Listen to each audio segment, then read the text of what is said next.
Hey everybody, Dr. Michelle. Tonight's show is going to be pretty interesting. We're going to be talking about sugar. And for some of us, that's near and dear to our heart. And for me, I really, really like sugar. And anybody that knows me knows. Ugh, you just can never get enough of it. But I made a conscious decision about 18 months ago to really start watching no added sugar. And it's made a huge difference.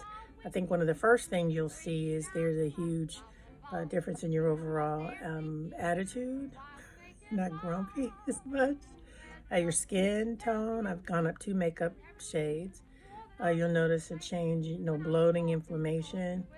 You don't have brain fog, I think, when you don't eat a lot of sugar. So I'm learning as I go, and the more I learn, I want to share with you. And hopefully, some of you can commit to the no sugar added challenge.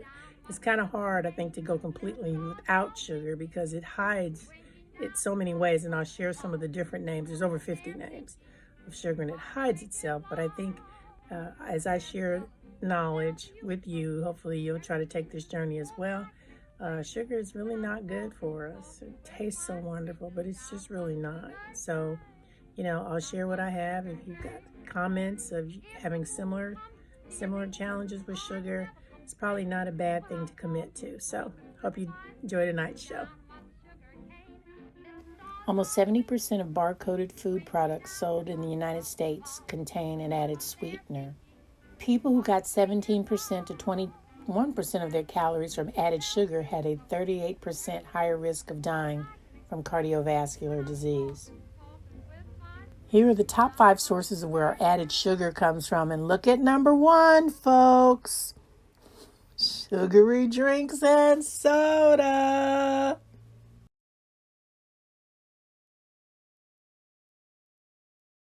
Stevia is a natural non-caloric sweetener. It unfortunately has some bitterness that has to be hidden. My favorite stevia is Sweet Leaf, which is blended with inulin. But there are a couple papers that suggest even stevia raises insulin levels, and I can assure you, you don't want to raise your inulin levels. But please, please, please, particularly if you're into the keto movement, beware of all these keto bars because so many of them are sweetened with sucralose. And it's often hidden in the list of ingredients. And if you see the word of sucralose, that's Splenda, folks, and that's the Duke University study that it's a great way to kill off your microbiome. Okay, what about the sugar alcohols, like erythritol or xylitol? Now, the problem with sugar alcohols is that they, for many people, can cause digestive upset, either in the form of gas and bloating or in the form of diarrhea. It's very individual. So I don't have a big problem with these as long as you're tolerant to them. Xylitol originally came from the birch tree. There's now lots of other forms of xylitol. Xylitol is interesting because it is an antibacterial for the mouth. So antibacterial may not be as good as it sounds. So again, you just have to be careful with all of these. Now, I'm not a big fan of Yacon syrup because quite frankly, a number of my patients who are using a lot of Yacon syrup see their triglycerides kick up. Even I've seen a couple become pre-diabetic. Now, it may not have lectins in it, and it may be a form of inulin, but it just doesn't mean you should go crazy with these. You can find these syrups at Walmart. You can find Sun Food Sweet Yacon syrup on Amazon, but I think now there's just far better options for you. Okay, so that's how to have your cake and eat it too. But just remember, when you're using ground up flours of any kind as wheat flour replacement, And that goes for almond flour. That goes with tapioca flour. Be careful that you're substituting one form of hidden sugar for another form of hidden sugar. And it may not taste sweet, but the sugar is still there. Okay, there's sugar in a nutshell. Time for our audience question. Allison Callahan says, Dr. Gundry, I'm not sure if this is just a fad, but I am really interested in what you think of eating insects. I keep seeing cricket-based flour, and I've read that it is a good source of omega-3. Any insight you can provide would be greatly appreciated. Well, I actually have some cricket flour in my pantry, and I've used it multiple times in making my microwave muffins, as a matter of fact. I've also used it in my smoothie. So I'm not a great fan of cricket flour, but quite frankly, it's an underutilized resource. The other interesting things about crickets, particularly, is they're a great source of a lectin-binding sugar molecule called chitosan. And so it's also present in shellfish, by the way. But most people, if you have a shellfish allergy, you're not going to react to cricket flour. I've never seen that. But it is actually a great source of protein. And it's a underutilized resource because, quite frankly, crickets will eat anything, and they're very good at building crickets rapidly, as anyone knows. And so, as we're trying to find alternative sources for animal protein, crickets deserve our interest. So, great question, Allison. Now it's time for the review of the week. Olga B. watched my rerun on Healthy Holiday Swaps. She says, thank you for another wonderful conversation, Dr. G. Kate is very nice and knowledgeable on your lectin subject. I appreciate her confidence and pace when she is talking. Hey, nice work, Kate. I'm also on healthy keto, lots of lectin-free veggies, extra virgin olive oil and greens, in addition to protein foods and pastured eggs, dairy-free. Love your book, too. Happy Thanksgiving and Christmas holidays to you, family, and your guests. Well, thank you, Olga B. And Kate, thanks you, too. We love getting new recipes for you guys. We love figuring out hacks to give you the food you love that loves you back. And why do we do that? Because I'm Dr. Gundry and Kate, and we're always looking out for you. We'll see you next week.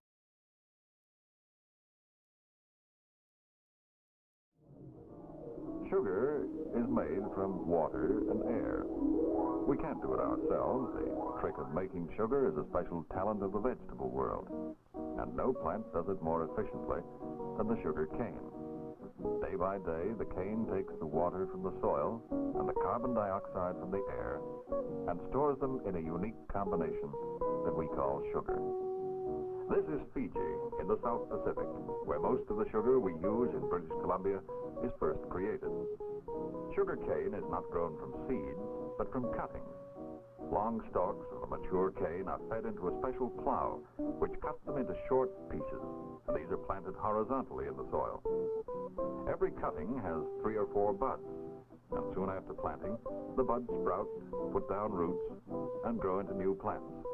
But the sugar cane is really a kind of grass, a giant perennial grass which may grow 20 feet tall, with stalks as thick as a man's wrist.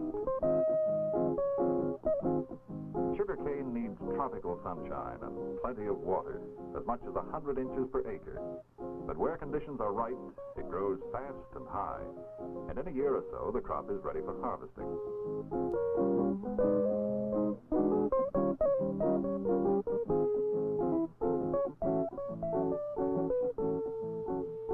Slice through a stalk, you'll find it's ripe, crisp and juicy, sweet as sugar cane. In Fiji, they cut it down by hand. trimmed of leaves and loaded onto wagons.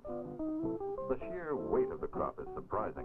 1 acre may produce 60 or 70 tons of cane stalks, and the harvesting makes hot and thirsty work, even for a man on the wagon.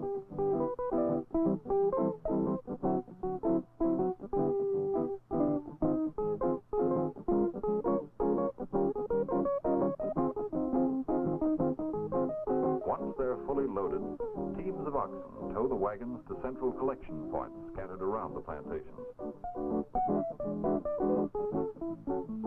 Here they line up on the narrow gauge railway track, waiting for the train that will haul them to the mill. And this year it looks like a bumper harvest.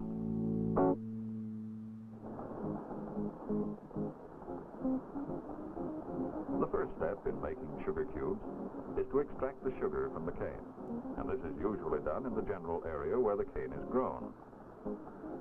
Since the raw sugar will be shipped by boat to many different countries, the cane milling plants are often close to a deep-sea harbor.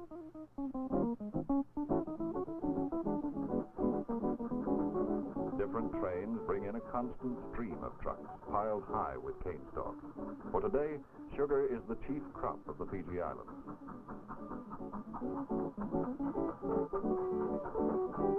Every load is checked in and weighed, and then hauled into the mill to start its transformation. Some of the processes are intricate and complicated, but the first move is a pushover. The cane is fed between heavy rollers which crush the stalks to squeeze out the juice.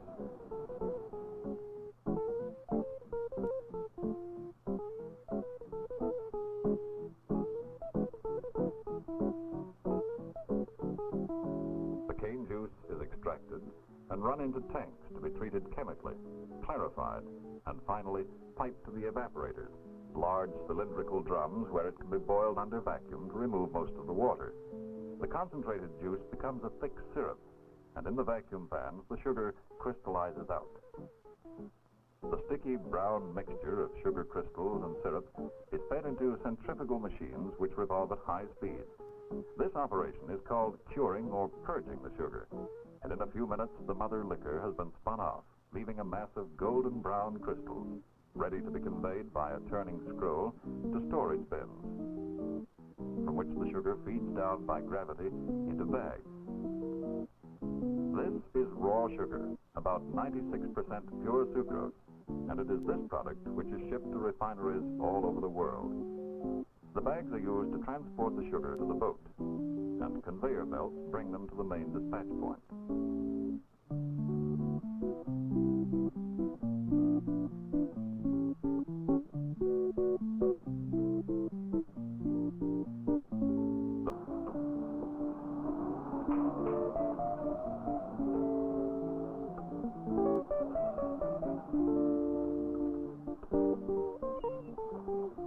When the bags are on deck, a strong hand slits them open and the sugar cascades into the holds, bedding down for the long journey across the ocean to British Columbia and your breakfast table.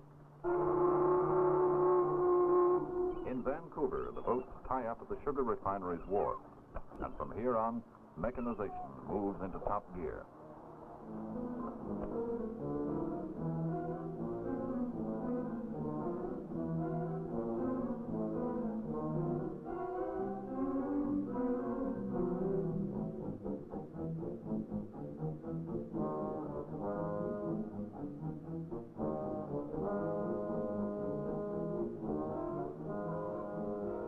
Giant scoops pluck the raw sugar from the hulls and release it into hoppers which feed onto a moving belt.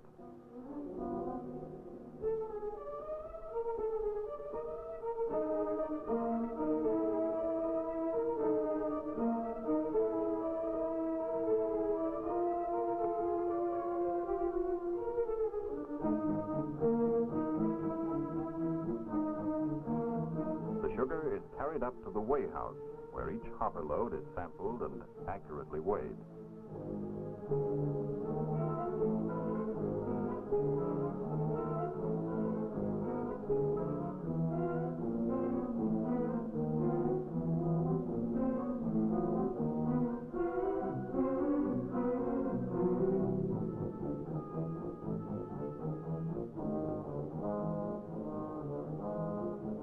conveyor belt then transports the sugar to a huge warehouse, more than 60 feet high and as long as a city block.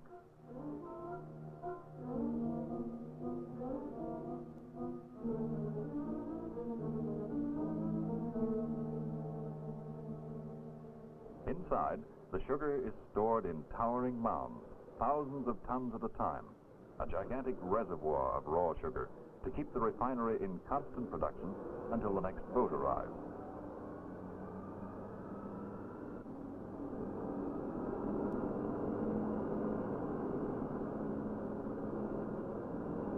A front-end loader casually scoops up a ton or so of sugar and delicately dumps it into a conveyor system, which leads to the first refining process.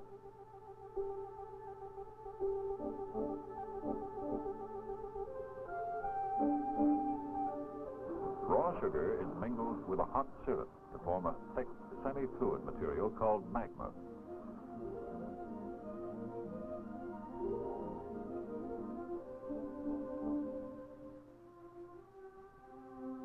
This is scrolled to a trough where revolving blades thoroughly blend the mixture.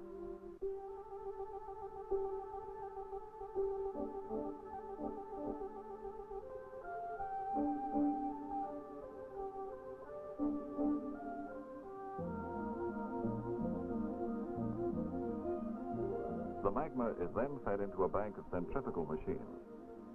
In some ways, these are rather like a modern automatic clothes washer when it goes into the spin cycle.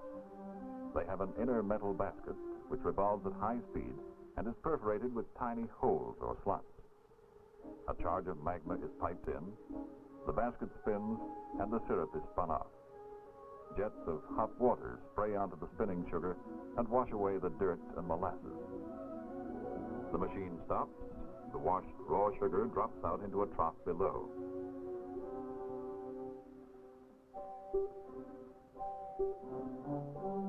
Here it's mixed with hot sweet water and scrolled to the melting tanks, where revolving paddles stir it until the sugar dissolves. This solution is called washed raw liquor.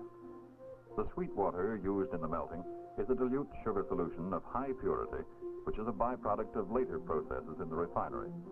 The washed raw liquor is pumped to the filter house, where diatomaceous earth is added to assist the filtration. The mixture is forced into a filter press, where all the suspended impurities are removed and a clear, bright golden solution trickles out of a row of tubes along the drum.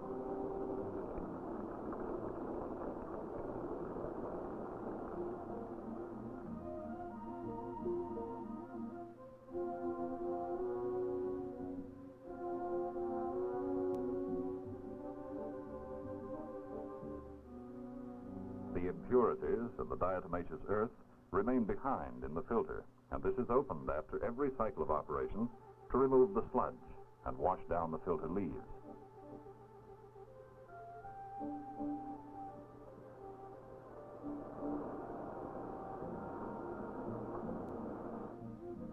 To decolorize the filtered liquor, it is piped into char filters, where it trickles slowly through long columns of bone charcoal.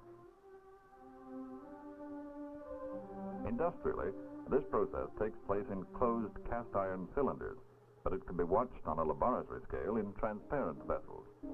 The glass jar contains the colored liquor from the filter presses.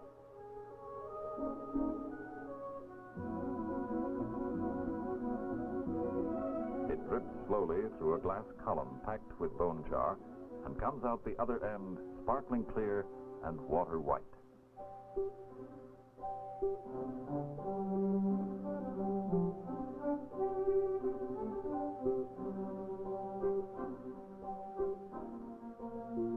From the char filters, the white liquor flows to the liquor gallery, a kind of railroad junction for sugar solutions.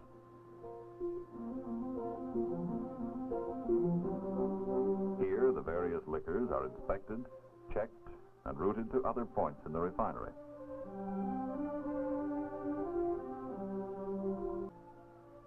The crystallization proceeds rapidly while a technician watches through an inspection port.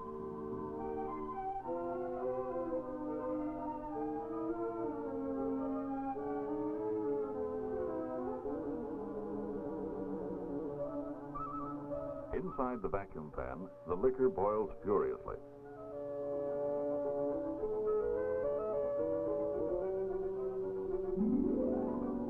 And when the process is nearly complete, the pan is sampled and the sample inspected.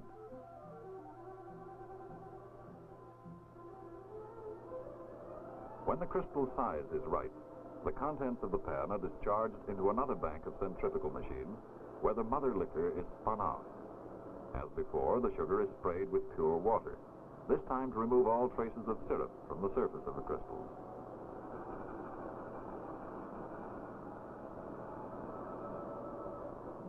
Indicator dials record the cycling of the purging process, while the sugar crystals, almost 100% pure sucrose, spin in the basket.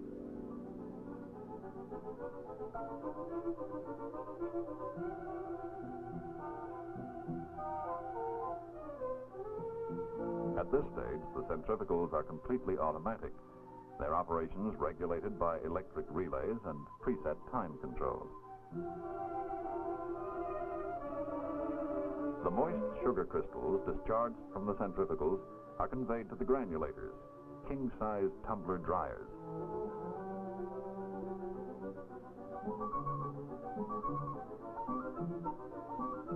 Inside, they are fitted with a series of shallow shelves which alternately lift the sugar and shower it through a current of hot air while the drum revolves. And this is where the final product emerges. Pure white, granulated cane sugar. For sifting on strawberries, for baking a cake, or ready for packing in those familiar 5-pound bags.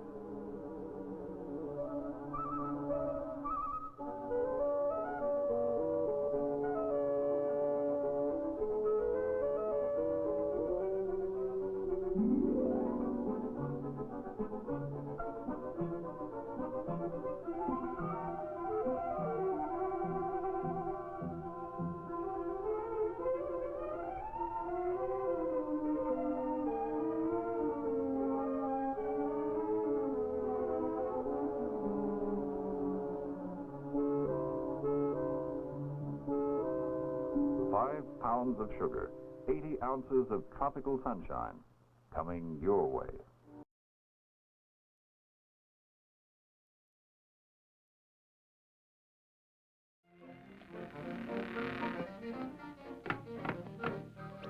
Oh, let's go down the sugar cane. No. All right. Oh, I forgot. My skates. Wise guy. Dr. Gundry, what's the story about honey? Well, there's a simple answer and a complicated one. The simple answer is honey is sugar.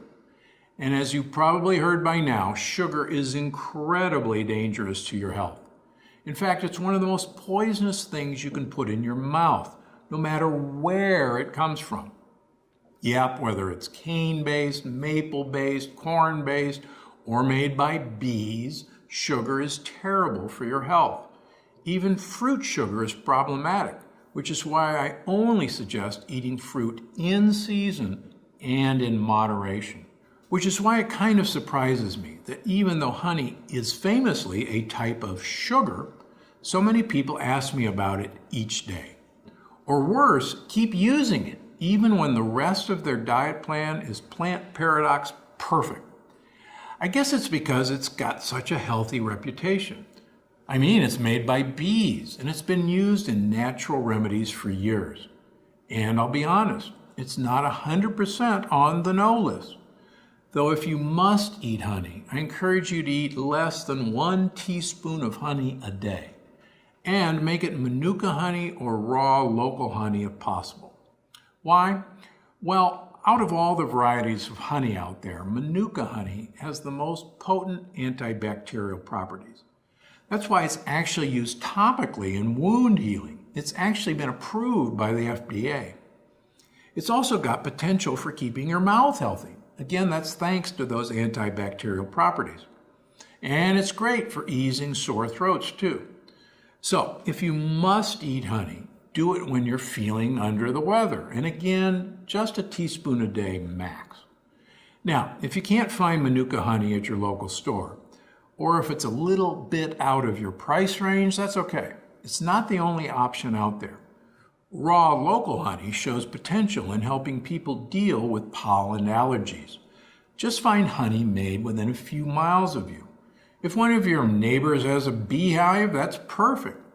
And if you're suffering from serious allergy issues, your best bet is always seeing an allergist. Honey isn't a magic fix all by itself, but it could help. Plus, like I mentioned, it could help soothe a sore, itchy throat too. And allergy sufferers know what a big deal that is. The honey you find will not only support your health during allergy season, but it will still have antimicrobial, antibacterial properties, just not as potent as Manuka honey. Plus, it's got some great antioxidants in it to support your health from all angles. In fact, the antioxidants in honey have been linked to everything from heart and lung health to immune system function. But honestly, there are other ways to get those benefits too. So treat honey like a special treat or even a medicine, and don't use it every day. Just a teaspoon a day is plenty, and I suggest going with way less than that. And if you're shopping for honey in the store, read your labels carefully. Go for 100% Manuka honey when possible. Just be aware the price point is pretty high. I've seen little jars of it for about $20 a piece. So if you see it at a very reasonable price point, read the label extra carefully before seriously stocking up. And make sure it's pure Manuka, not a blend. It's certainly not honey cut with corn syrup. Food labeling is tricky. That happens. The same goes for raw local honey. Get it from a neighbor or read the label carefully.